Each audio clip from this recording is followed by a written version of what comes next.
Jelang laga persahabatan Timnas Indonesia melawan Lebanon di Stadion Gelora Bung Tomo, Surabaya, Senin malam. Kedua tim menggelar latihan pada Minggu sore. Timnas Indonesia menggelar sesi latihan secara tertutup, saudara, sementara Timnas Lebanon menggelar latihan terbuka di Stasiun Gelora Bung Tomo, Surabaya. Menurut pelatih Timnas Lebanon, Miodrag Radolovic, laga uji coba melawan Timnas Indonesia akan digunakan sebagai persiapan sebelum laga babak kualifikasi AFC Cup 2027 yang akan digelar bulan Oktober nanti. This game is a part of our preparation for the upcoming game, qualifying game in October and November. And we are very happy that we are in Surabaya city of nice people, friendly people which like football and understand football. We are very excited because we play in big audience, with full stadium, a lot of fans, and will be very good experience for our young players.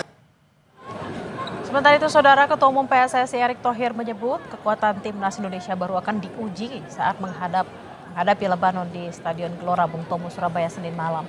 Erick menilai Lebanon secara ranking FIFA lebih tinggi daripada skuad Garuda. Oleh karena itu, Erick menyebut laga persahabatan melawan Lebanon jadi tes sesungguhnya untuk tim asuhan Patrick Kluivert sebelum menghadapi babak keempat kualifikasi Piala Dunia 2026 zona Asia. Ya, nanti tes sebenarnya itu lawan Lebanon, jadi bukan lawan Taipei. Nah, bisa nggak kita menciptakan gol, apalagi Lebanon memang tim yang kita tunggu-tunggu untuk uji coba. Karena untuk kualifikasi round 4 itu kan memang kebanyakan tim Timur Tengah dan ranking Lebanon lebih bagus dari kita. Ya, ini memang yang saya rasa yang setara lah, yang kita akan lihat nanti di tanggal 8. Pelatih Timnas Indonesia Patrick Kluivert mencoba formasi yang berbeda pada laga melawan Taiwan Jumat lalu. Tak lagi menggunakan formasi 3 back, Kluivert menjajal formasi 4-2-3-1. Pelatih asal Belanda itu mengaku sudah lama ingin menggunakan formasi tersebut tetapi masih membutuhkan waktu untuk beradaptasi. You know, the previous two blocks that we had, it's very difficult to change the system like directly because, as you know, that the players come from different countries. We only had 1 or 2 days to adapt, and it was difficult to implement this system. But now, you know, I know that players can do it. Saudara, Timnas Indonesia akan melawan Lebanon malam nanti. Bagaimana kita memanfaatkan laga FIFA Matchday ini sebelum berlaga di putaran keempat kualifikasi Piala Dunia? Berikut cuplikan perbincangan dengan analis sepak bola Muhammad Kustaini di program Kompas Malam. Jadi saya berharap dua-duanya nanti akan mendapatkan menit bermain yang cukup pada saat menghadapi Lebanon sehingga pelatih bisa mendapatkan keyakinan siapa nanti di bulan depan Oktober yang akan menjadi pilihan sebagai target man atau pemain nomor 9. Ya, kalau kita lihat Erick Thohir, Ketua Umum PSSI ini juga bilang bahwa Lebanon ini menjadi lawan yang ditunggu-tunggu dan menjadi tes yang sesungguhnya jelang babak keempat kualifikasi Piala Dunia 2026 zona Asia.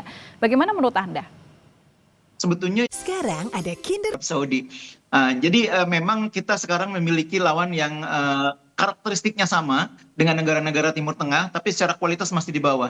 Justru ini mungkin menguntungkan bagi kita. Jadi kita istilahnya menghadapi lawan yang pressingnya tidak sekuat Irak, menghadapi lawan yang skillnya tidak sebagus pemain-pemain Arab Saudi. Sehingga akhirnya di sini pelatih punya ruang untuk mengembangkan sistem. Kadang-kadang kalau melawan tim yang kualitasnya sangat tinggi, itu kita kesulitan untuk mengembangkan sistem permainan. Itu yang terjadi ketika kita menghadapi Australia, menghadapi Jepang. Pelatih kesulitan mengembangkan sistem karena dipaksa untuk mengikuti sistem yang dikembangkan oleh lawan. Kita istilahnya lebih banyak melakukan respons gitu ya, respons football gitu ya. Kali ini pelatih justru bisa menerapkan sistem. Nah, itu mungkin yang diharapkan dari pertandingan lawan Lebanon. Iya, tapi selain strategi, selain juga formasi yang mungkin juga ini ditata benar-benar sepenuhnya sebagai ajang latihan, tentu kan dibutuhkan dengan kualitas mental para pemain ya.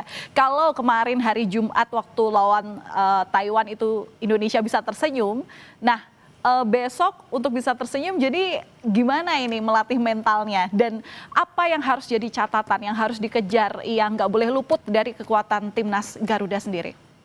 Iya, sebetulnya kalau menghadapi lawan yang kualitasnya di atas kita itu memang ujian mental ya, seperti lawan Lebanon besoknya ada ujian mental. Tapi sebetulnya kalau saya melihat yang paling penting itu adalah bagaimana tim ini mendapatkan chemistry dulu. Karena itu yang selama ini tidak kita dapatkan. Banyak situasi di kualifikasi yang lalu pelatih itu datang menghadapi pertandingan hanya punya 1-2 hari, tidak sempat melakukan banyak komunikasi, banyak bonding dengan para pemain, sehingga chemistry belum sepenuhnya terbentuk. Tidak hanya antar pemain dengan pelatih, bahkan antar pemain dengan pemain. Nah kali ini kan suasananya lebih rileks ya. Pemain ada yang bisa tidak bermain, menonton teman-temannya bermain dari pinggir lapangan. Pemain-pemain pelapis mendapat kesempatan untuk bermain ketika menghadapi Chinese Taipei kemarin. Itu kan sesuatu yang akan memudahkan untuk terciptanya chemistry di antara pemain. Oke. Sama-sama menonton, sama-sama menganalisis, sama-sama memberikan sama-sama menikmati pertandingan yang dimainkan oleh teman-temannya. Itu hal-hal yang memungkinkan terbentuknya chemistry. Dan itulah keuntungan uji coba kali ini ya. Pemain tidak terlalu terbebani dengan target-target, tidak terlalu terbebani dengan lawan yang berat, sehingga lebih bisa membangun bonding di antara mereka. Ya, tapi kalau melihat permainan besok yang misalnya bisa dikatakan ini adalah sebagai ajang latihan persiapan diri begitu ya untuk sambut Iya. ajang yang lebih serius lagi ke depannya. Apakah besok ini Patrick Kluivert akan memainkan keseluruhan pemain secara full tim gitu? Menurut saya dicadangkannya bahkan tidak dimainkan gitu ya beberapa pemain kunci seperti kita lihat kemarin tidak ada pemain seperti Jai Ijes, tidak ada pemain seperti Tom Haye. Itu adalah gambaran pelatih melihat kualitas lawan memang di bawah gitu ya. Dan mereka disiapkan untuk menghadapi lawan yang lebih berat. Jadi memang pertandingan kemarin itu menurut saya ajang bagi pemain-pemain pelapis untuk menunjukkan kemampuan mereka untuk menjadi pilihan ketika pemain utama misalnya menghadapi kesulitan atau berhalangan. Nah kemarin beberapa pemain kan kelihatan menonjol, mampu menunjukkan kualitasnya dengan baik. Kita selama ini melihat Nathan Chuaon sudah sangat menurun ya di awal-awal eranya Clifford, tapi kemarin dia mendapatkan ritme bermain yang lebih baik.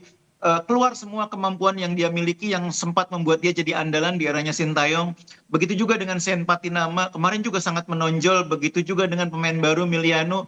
Jadi kemarin adalah kesempatan bagi pemain untuk menunjukkan diri bahwa mereka juga bisa diandalkan ketika pemain yang kemarin tidak bermain itu menghadapi kesulitan atau tidak main.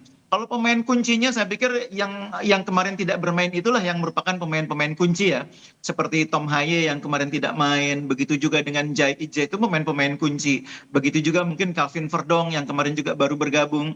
Itulah pemain-pemain yang saya pikir akan mendapatkan kesempatan untuk bermain menghadapi Lebanon sekaligus menguji sistem baru 4-2-3-1 yang kemarin secara skema sudah berhasil diterapkan. Tapi kan secara skema sudah berhasil diterapkan, ketika diubah susunan pemainnya itu kan juga butuh waktu lagi untuk beradaptasi. Nah besok kesempatannya.